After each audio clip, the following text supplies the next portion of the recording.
Yo, we are back with another episode of the No Pop Wrestling Podcast. And I guess it's time to go ahead and discuss this new formation of the Bloodline, or what it could be, what it may be, what it may not be. Some possibilities of some new faces potentially coming in soon. It gotta be.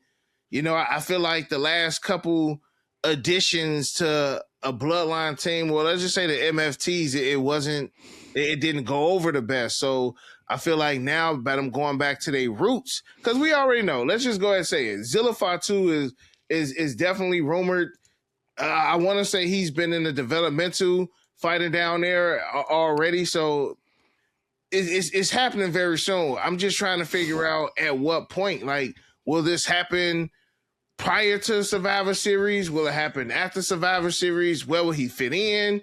Will he just, automatically have to acknowledge the tribal chief? Like, I like how this stuff has been going on as of late, bro, because it's just, you got the Fatus, kind of going at it, man. Then you add Zilla, he's another Fatu. So it's just like, eventually I feel like you're going to have Jimmy and Jay versus Zilla and Jacob potentially. But again, all of this has to go through the tribal chief. I just feel like instead of how it kind of played last time, where everything was just 100% Roman centered, I feel like this time around, you're going to have a couple side missions. You're going to have some stuff with the Usos. You're going to have, of course, people trying to go for Roman Reigns championship. But I feel like it's going to be a lot more division inside, because we already seeing that with Jacob not acknowledging Jay and Jimmy and only listening to Roman. Like, it's going to get good, bro. I just hope it don't get stale fast. Okay. I think they are always careful with the Bloodline. Any storyline we talk about with the Bloodline, right? They're very careful. They put a lot of resources, because we know that by the rest of the card, right? The rest of the card kind of trickles down after that Bloodline, right? The Bloodline is the main storyline in the company. It always will be, as long as they continue to do it. Yeah. But I'm going to pitch this to you. Let me know your thoughts on it, and tell me if maybe they're running with this a little bit too soon before we kind of get into the pieces of, Solo and the potential of Zilla and all that stuff. Well, we just saw on Monday Night Raw, and I think this is interesting because we made that, Night of Champions predictions and stuff like that, and I kind of thought about it a little bit more, and I want to get your take on it. We noticed something very important this past Monday night on Raw. Roman Reigns gifted Jacob Fatu his own Ula Fala. Yep. And you had Jay Uso. I'm not saying Jimmy Uso. Jay Uso. Yeah, he was hot. Crash out Jay Uso. Man, this dude been on one, bro. Yeah. This dude Jay been on one, bro. For real, bro. He was incredibly hot. And then I'm like, whoa, okay. Then we know what happened. Jay advances to the finals. So Jay didn't advance yet. He's got to beat up, Javon Evans. That's a foregone conclusion. But Jay Uso he's gonna win. He's gonna get that title shot, because we know Brock Lesnar's gonna call Soba Femi, right? Let's just go with this narrative.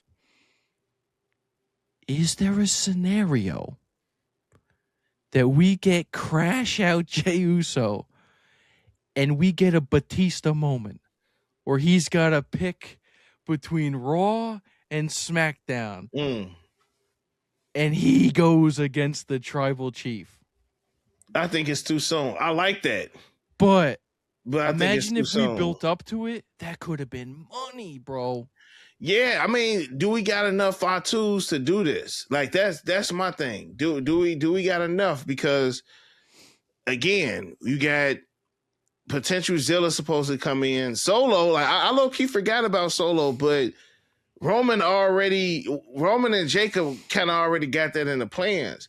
Because Jacob said, yo, when Roman want me to come get you, I'm gonna come get you.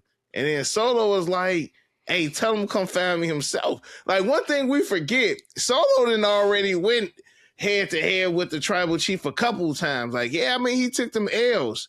But like, let's not act like Solo ain't a vet, or let's not act like Solo's scared. You know what I'm saying, to Roman. He's, if anything, he been toe to toe Roman more than the Usos did. You know, If so anything, he's actually the opposite, right? Because he didn't even have to fall in line after he lost that didn't. match. He didn't. Jacob did. He did not. So that's why, like, I feel like it's about to be a different. Like, I will love. See, this is what I would love, at least for a little bit, right? I would love to have all of the bloodline men. I'm talking about Roman at the head of the table, Jimmy, Jay, Jacob, and Solo. Like, I would just want to see how that could just potentially play out, because you have Solo and Jacob who not 100% down with the cause, you know, because they lost it. They had to bow down to the tribal chief. And then you got Jimmy and Jay who willingly, you know, came back over there to the tribal chief. So it's gonna be some friction between the parties. And my only thing is, when this does happen, what happens with Tama Tonga and what happens with Tala Tonga? Because I doubt that Roman brings him into the bloodline. Like, he just said he came asking for Solo. He ain't come asking for the Tongans. So I don't know how that's gonna play out for them. I don't want to sound rude or disrespectful when I say this, but I'm just surprised that they're kind of still there when they got rid of the other MFTs. Mm-hmm. I don't understand why they still are continuing the MFT storyline if literally half of your group is gone. And it's just like, we're not even acknowledging that. Yeah, it's just like, you get what I'm saying. We just acting like they just popped out of thin air, and yeah, bro. And they went to the grocery store, got a gallon of milk, and never came back. You know what I'm saying? Like, they still waiting on JC Mateo and Tongalua to come back out the hospital. Yeah, bro. I feel like that may be just the end of the whole MFTs. And truth be told, bro, the MFTs was kind of flop. Like, I mean, and that could be a whole nother video. Like, we dogged the YS6, but like we never really talked about how bad the MFTs and how that kind of went down as well. So it would be good to see Solo back over there with his brothers and his cousin. Like, to me, that's where he thrived the most. And that's when he kind of just had, you know, he was that enforcer. Like, Jacob is now the enforcer, but before it was a Jacob, it was Solo. You know what I'm saying? So, like, we need to put, and I'm not talking about me and you, but just like WWE, like, we need to put some respect on Solo, because he plays a vital role, you know, in his domination of the bloodline. But this is what I would love to see, though, because if that happens, right, if they get Solo, Jacob, the Usos, and Roman, who's stopping these guys, bro? Like, nobody. Real talk, who is stopping these guys? Like, you really got to build an army of WWE. Like, I need the bloodline to go ramshack in WWE to the point where you got to build a 5-man team to potentially take these guys down. Like, we can't have the bloodline at a full force. It's almost like the Infinity Stones in Marvel. Like, each one of his members he gets stronger, bro. Yeah. So it's just like, we can't have them get Solo, Jacob, potentially Zilla, the Usos, and then like they don't go ramshack in the WWE, bro. It brings you to the point of, like, we talked about rushing and stuff. I do kind of like lean on the thing of like, maybe it is rushing a little bit. I want to get your take on Solo real quick before we kind of talk about more of like I want to also get involved in Zilla too, and kind of how he can fit into the storyline. But yeah, obviously on last week, Roman Reigns had sent them to go try to recruit Solo back, right? And what did he say? He said, if he wants him, he's got to come get me himself.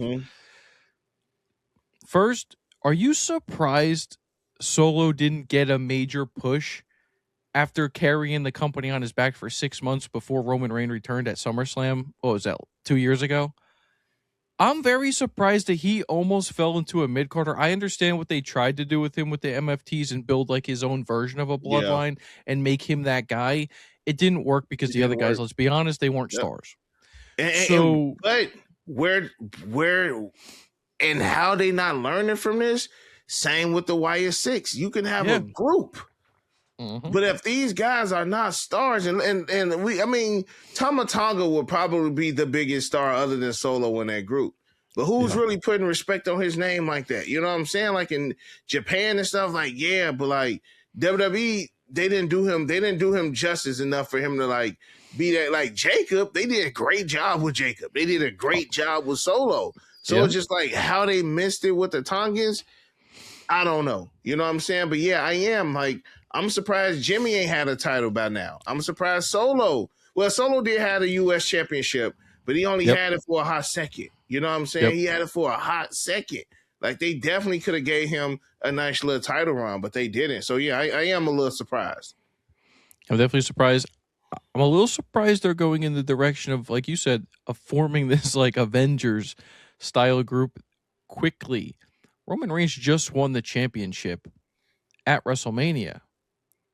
It's only June, right? We don't have, other than Night of Champions, I don't think we have a PLE confirmed for July. We know Money in the Bank this year is in October for some strange reason, and then I think it goes into SummerSlam is August 1st and 2nd this year. Mm-hmm. There's nothing confirmed for July. Maybe they have a Saturday night's main event or whatever. So if the direction is going to be Roman versus Seth Rollins at SummerSlam, right? Let's say that's the end goal, or they again, I kind of want to cling to this. I think it would be cool to have Jimmy or Jay versus Roman. We know that's probably not going to happen. But if they don't have Solo, like, what is Solo's part going to be? Is he just going to be there once again to kind of just like help this group? You know, I don't know. I don't want Solo to also kind of be in this weird stage too with like Jacob now is like a background character. I feel like we all know how it's going to eventually play out down the line, but I don't want it to be rushed. That's the thing either. Like, man, I just beckon back to like the bloodline of 2022, 2023, bro. I think we can't live in that no more, bro. Like, you know I feel how like good that it was was, almost though? like that was almost like lightning in a bottle, bro. Because again, you had to watch every segment. That's how good it was. But here's the thing, though, bro. It's like, are we gonna add those pieces? Are we gonna add the Sami Zayns? Like, are we gonna? I don't want them to now. He's doing great stuff right now with Cody Rhodes. I gotta say that. You know, I'll say that. I'm sure he's gonna play a big part. You know, we're 6 minutes away from Friday Night SmackDown at the time that we're recording this, but he is doing. I like this version of Sami Zayn personally. Facts. So I don't want them to touch Sami Zayn yet. Let's talk about Zilla Fatu because he's been associated technically with the WWE for a long time now, because Reality of Wrestling with Booker T is under that, like, I think it's, what is it? The WWE NIL program, like through the colleges or whatever. Yeah, so they funnel in, you know, like athletes and stuff like that through Booker T's program as well. And Zilla's been with him for a long time. He went to House of Glory. He's been in some segments, I believe, at TNA, right? Because he went there with Enzo Amore one time, so he showed up. Yep. That relationship's there. It was just rumored last week that he's been down in NXT training. When do we get him? And let me ask you this: do we get him before or after SummerSlam this year? It has. I don't know, bro. It just depends on It depends on what direction they go and why. It needs to be a reason for him, not just because he's going up against Seth Rollins. You don't need to bring in Zilla Fatu with him going up. Now, if you had the vision, you know what I'm saying, and like the vision was outnumbering the bloodline, then maybe. But like, it needs to be a threat. Like, every time you had a new member of the bloodline, it's because of a threat of Roman potentially losing. As of right now, him going against Seth Rollins, that ain't a threat. You know, so I doubt if we see him.